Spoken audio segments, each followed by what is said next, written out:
السلام عليكم. اليوم مع وصفات مواجهكم بواحد المملحات تحفه بديل البوراك، يجوكم بزاف بنان ومتاكده حتنالوا اعجابكم. يلا تبعي معايا للاخر تكتشفي الطريقه كيفاش حضرت هذه المملحه تاع نهار اليوم اللي بزاف سهله. اذا اول حاجه نبدا بالعجينه سهله وخفيفه. عندي هنا كاس تاع الحليب دافي اللي رايحه ندير له ربع كاس نتاع الزيت، مغرفه كبيره نتاع السكر مع مغرفه كبيره نتاع خميره الخبز،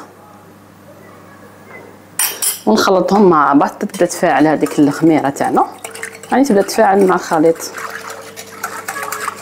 من بعد ندير شويه نتاع الملح، هكداك مغرفه صغيره نتاع الملح، المغرفه تاع الاتايه ماشي هذيك الكبيره شويه. من بعد نبقى نزيد في الفرينه حتى نتحصل على العجينه اللي تتلملي وتكون طريه.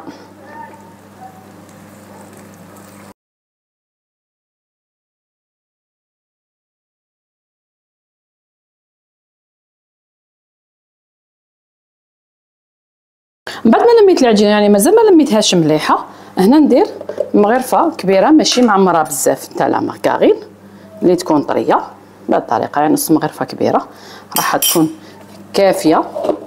وندخلها وانا ندلك في العجينه، ديريها هكذاك واحد 2 دقائق مع الاول تبدا تتقطع عادي، من بعد راح تولينا رطبه. اذا هاهي العجينه تاعنا، يعني دلكتها هكذاك واحد 2 دقائق حتى عاودت كامل تلمت. دوك واش نديرلها، رايحه نغطيها بكيس بلاستيكي ونخليها ترتاح على الاقل 30 دقيقه، لان العجينه فيها الخميره لازم نخلوها ترتاح. اذا نخلوها ترتاح من بعد نعاود نرجع ليها.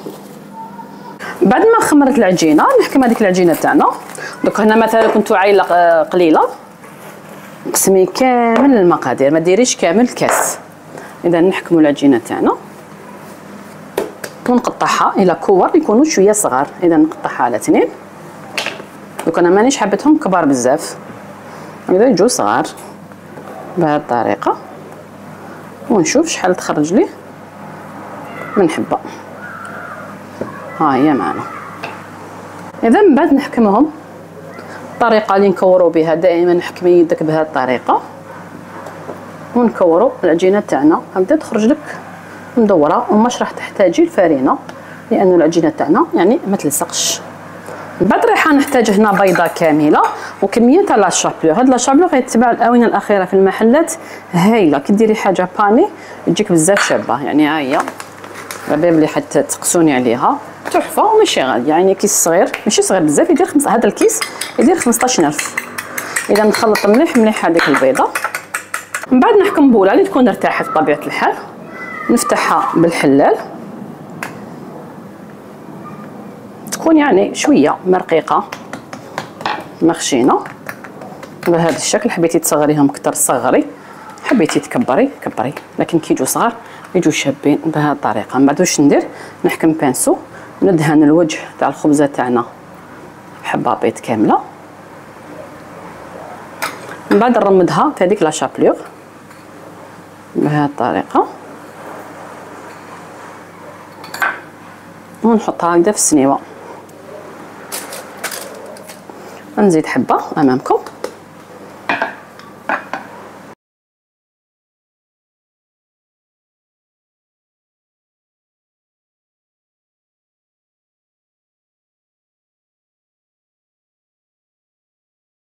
لما كملت هذه الكميه نغطيهم ونخليهم على الاقل هكذاك واحد 10 دقائق يعاودوا يخمروا لنا شويه. لما خليتهم يريحوا هكذاك واحد 10 دقائق حتى ل 15 دقيقه، رايحه نقليهم في الزيت. راهم تنفخوا شويه، تحسي انه الحبات تاعك يعني تخمروا شويه، نقليهم في الزيت تكون سخونه. رايحين يطيبوا بالخف وما يشدوناش كامل اليد وما يجوش مزيتين، يعني ما تخافوش منهم انهم يجوكم مزيتين. اذا نديرهم اولا على الجهه التحتانيه اللي ما فيهاش لا شابلور، ونرمي عليهم شويه نتاع الزيت هكذا باش يتنفخوا لنا شويه. كي ترمي عليهم الزيت رايحين يتنفخوا. من بعد نقلبهم الجهه الثانيه، راهم يتحمروا باش يزيدوا يتحمروا لنا، يعني يتحمروا من الجهتين. نخليهم يزيدوا يطيبوا لنا مليح مليح، ياخذوا هذيك التحميره الشابه. من بعد ما طابوا وتحمروا مليح مليح نحيهم ونزيد يعني نقلي كامل الكميه اللي عندي تاع الخبز. اذا ها هما بعد ما قليتهم كما سبق وذكرت ما يجوش كامل مزيتين، يعني كي تشوفي البابي تصيبيه فارغ من الزيت ما فيهش كامل الزيت. دوك راح نوجدوا الحشو اللي راح نحشو به هاد المملحات تاع نهار اليوم. اذا اليوم راح نقترح عليكم عفوا حشو اللي يكون ساهل.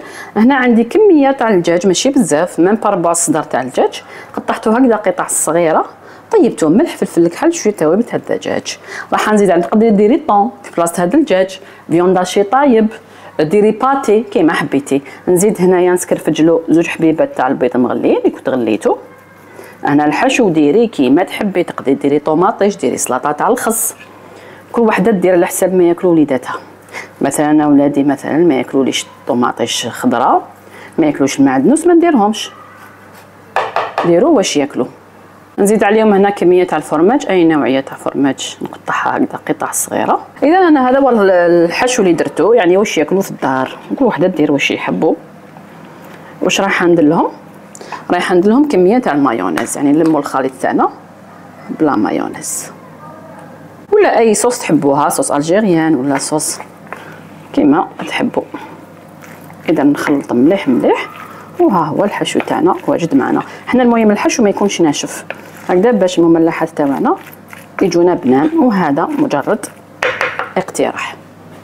من بعد نحكم الخبزات اللي قليتهم، ها هما معنا، شوفوا كيفاش جاونا، جاو يشاهوا وماشي كامل مزيتين، يعني شوفوا يدي ماهيش مزيته. نفتحها هكذا على اثنين، الخبز خفيف خفيف خفيف، تحفه تحفه تحفه، متاكده انها راح تنال اعجابكم. نفتح مام الخبز طايب من الداخل، نفتح هذاك الساندويتش، ندير كميه نتاع الحشو في الوسط، يعني مملحه ماشي ساندويتش، بهذه الطريقه. ها هما معنا يعني حشيتهم، نزيد نحشي حبه. اذا نحكمها، يلا نقطعها هكذا على اثنين. المهم انك تقليهم في زيت سخونه هكذا باش ما يجوكش مزيتين.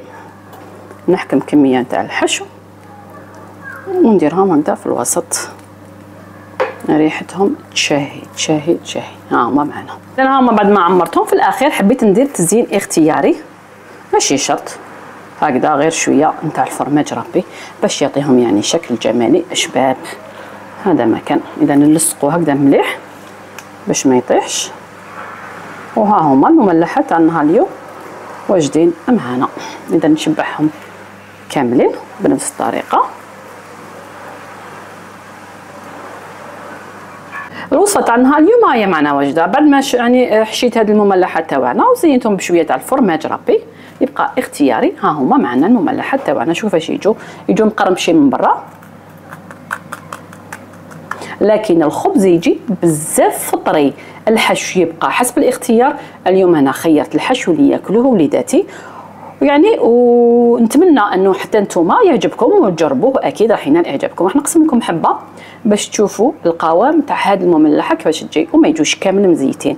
بسم الله، شوفوا هذاك الخبز شحال طري، يتقسم وحده بونج، تحفه تحفه تحفه.